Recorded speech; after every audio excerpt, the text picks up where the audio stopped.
Hey guys, should be a pretty short video. What I'm doing today is going through the review problems from part 1, and there was only two problems that most of you had difficulty with. One of them was a true-false, and it kind of like disturbs me because it was the one that said that all normal distributions can be standardized. Guys, that's true because when you find a z-score, you have standardized the whole point of finding a z-score is to standardize a normal distribution. So that should be true. The other problem that you guys had, that most of you had some difficulty with, was the teachers living off of coffee. So I'm going to write down some important things. First off, you have 27% of all teachers that are living off coffee. You have 50 teachers.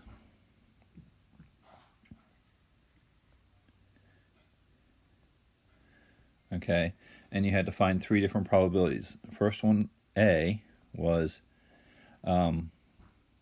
more than 15.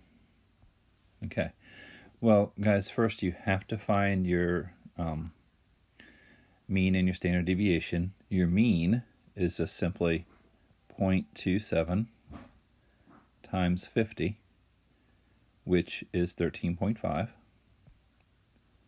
So mu is equal to 13.5, or your expected is equal to 13.5. And then standard deviation, you got to remember the square root, guys. If you forget the square root, you're going to be messing it up big time. So it's your 13.5 times 0.73. So your standard deviation is the square root of that, which turns out to be 3.319. Now, more than 15. If you're looking at your picture, remember we have to adjust for continuity. So here is my mean, 13.5. Here is 15. If I want more than 15, I want actually 15.5. So what my z-score is going to be 15.5 minus 13.5 over 3.319, which gives me a z-score of 0.64. And then using that z-score, I get 0.7389, but again, some of you are still forgetting this, and it really bothers me. This is to the right. I found everything to the left, so I have to do 1 minus 0.7389, which gives me 0.2611. And that was part A. So let's go ahead and do part B. Part B said between 10 and 20 inclusive. So, picture is worth 1,000 words here, guys. Here's your 13.5. Here's 10. Here's 20. If you want to include those, then you have to go a little bit below, which would be 9.5, and a little bit above, which would be 20.5. So you're looking for z-scores for 20.5 and 9.5. And again, you're coloring all this in. So the 9.5 z-score, just a reminder, 9.5 minus 13.5 over 3.139 is simply negative 1.27. Okay, and that gives me a probability of 0.1020. And then I have the 20.5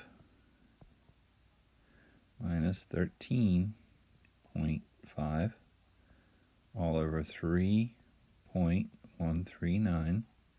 That gives me a z-score of 2.23. And on the blue sheet, the probability there is 0.9871.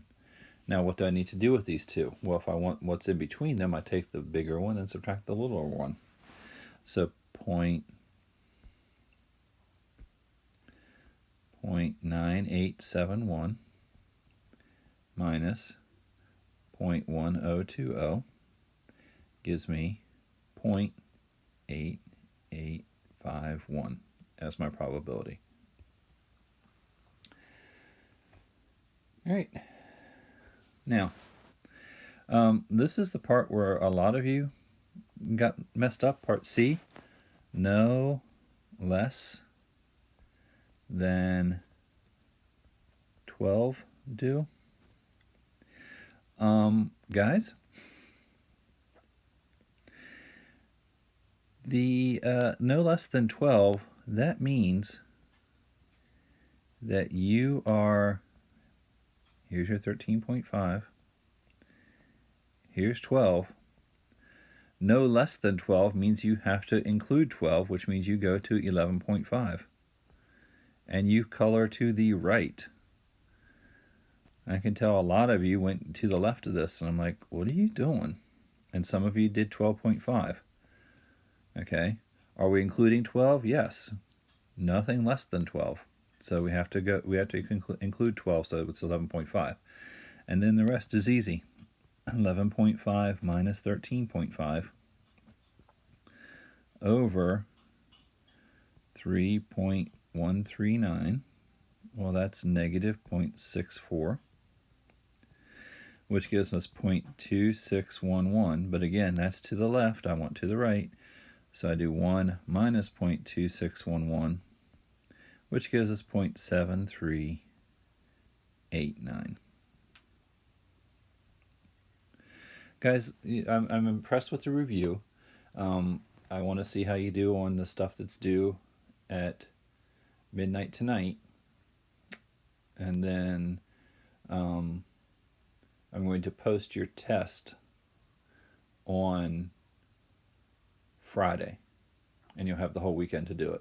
You're going to have to print it out and do the work on the paper and then upload it like you did the last time. And guys, it's not going to be much different than what you've seen with these review things. Tomorrow, the only thing I'm going to post is anything that you got wrong based on the stuff that's due today, review part 2. So hopefully you'll be getting that done, and you'll be ready for your test on Friday. Thanks, guys.